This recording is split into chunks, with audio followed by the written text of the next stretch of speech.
Welcome back to the Accounting Guys YouTube channel. My name is Blake, and today we'll be talking about the sales deal process and pipeline and how to effectively track your deals and make sure everything's flowing through smoothly. Brian will be your trainer today. Hope you enjoy.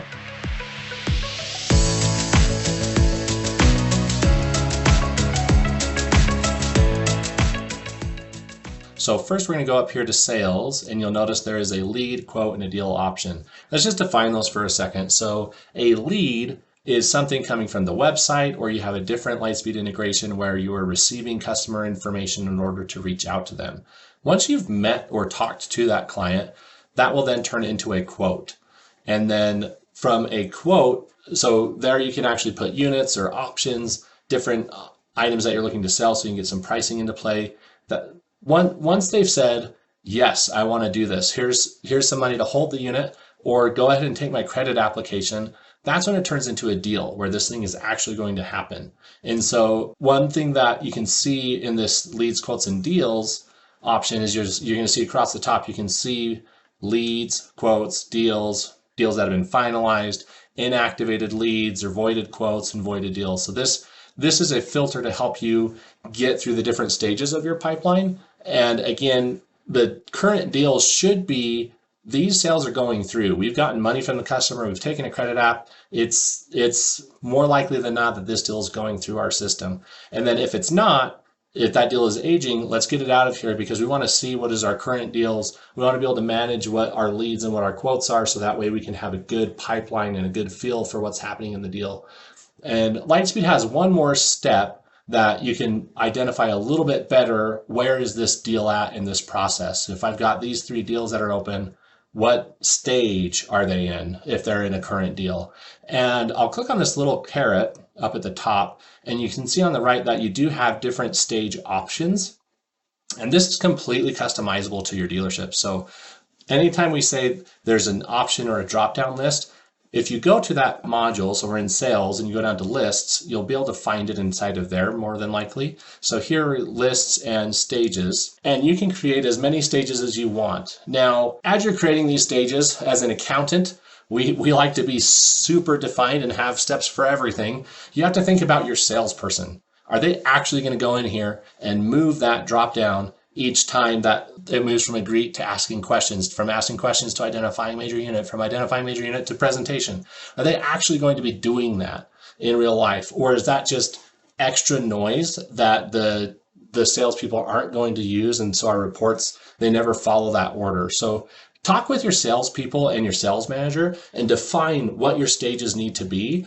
And these stages are something that you can use throughout the full process during a lead, during a quote, during the deal. So keep that in mind as well as you're defining your stages. Going back to stages, you have this stage order or the sequence as it starts with a greet, then we ask questions, then we identify the unit.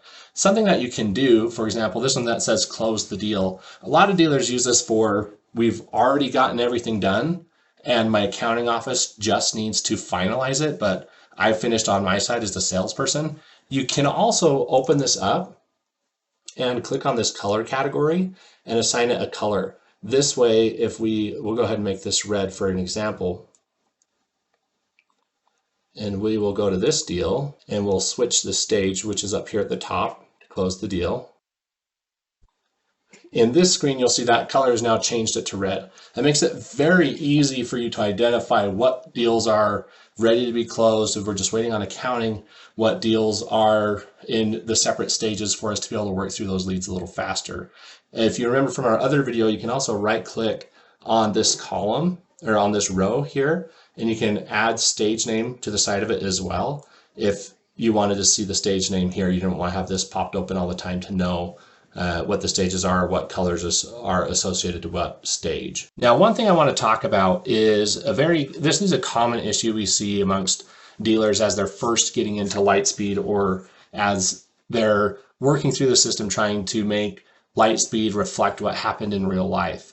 So our dealers will say, I've got a list of 15 deals, but 7 of those deals have already happened. The customer has the unit, they've taken it out of the dealership.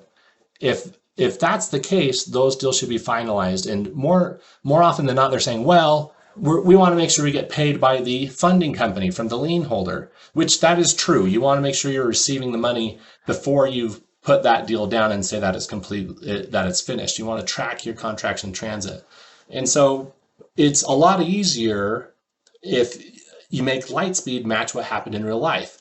Again, we're finalizing the deal. If I've handed this, if this customer's taken this motorcycle or boat and they've left the dealership, what we did was we finished the deal and we put that balance on account in accounts receivable or in contracts in transit. So we should be finalizing the deal, choosing accounts AR charge or accounts receivable and charging it to that lien holder.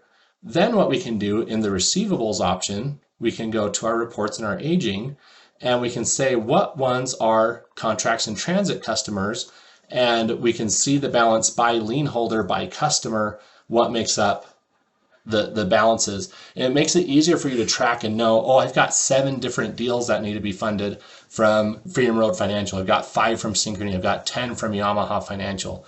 Versus having to go through each individual deal in the deal stages to identify, oh, this one's not funded yet. How much was it? Who is our lien holder? It just makes things a lot easier when you match it to real life. If they've taken that unit, it should be finalized to accounts receivable. Then you manage your contracts in transit list. And as you receive those fundings, then you receive them then. It's a very small change to make where you finalize it to AR and then you receive it in. But it seems to be one that people get a little bit confused on the process because they're very concerned about making sure they got that money. And this process makes it so much smoother and easier for you to identify what deals you've been funded on and what deals you haven't. It will also help you identify in a sales deal. I'm going to go to our sales recap screen. If we put finance income on a deal or we forgot to put finance income on a deal, and this box is now let's say this had $5,000 of finance income, that should show up in your contracts in transit account as well, and you can identify if somebody missed a step there. One quick little tip here, we'll go over sales deals more into depth. This is just more talking about leads, quotes, and deals and staging the deal. But one very important piece of sales deals is reviewing the sales recap screen. If you're going to hit this finalize button, you should go to the sales recap screen and make sure that all of the margins for the different units, the parts, the extras and fees, that the margins make sense. If the margins don't make sense, you're probably missing something. You could be missing the cost on your units. You could be missing the cost of a extended warranty, or you're charging for a prepaid maintenance plan, but you're showing all the revenue now instead of later when you do the maintenance. And so it's important to review the sales recap screen, make sure all the margins are good. Go ahead and hit that finalize button and cashier it to accounts receivable if they've taken the unit and you're just waiting on the funding. Okay, so let's recap really quick. So we talked about the difference between a lead, a quote, and a deal. And then inside of there, you have different stages so that you can better identify where the deals are. And then before you finalize, check that sales recap screen. If the unit has left the dealership, it should be finalized. It should, if they haven't paid us cash or check, and we have all the money today, then that should be going to accounts receivable where we receive the funding after. That brings us to the end of this video. If you have any trainings or videos you'd like to see in the future, those are our favorite videos to make. So go ahead and leave those down below in the comments. If you'd like to get in touch with us or schedule a one-on-one training with a dealership specialist, our contact information is in the description. Thanks for watching.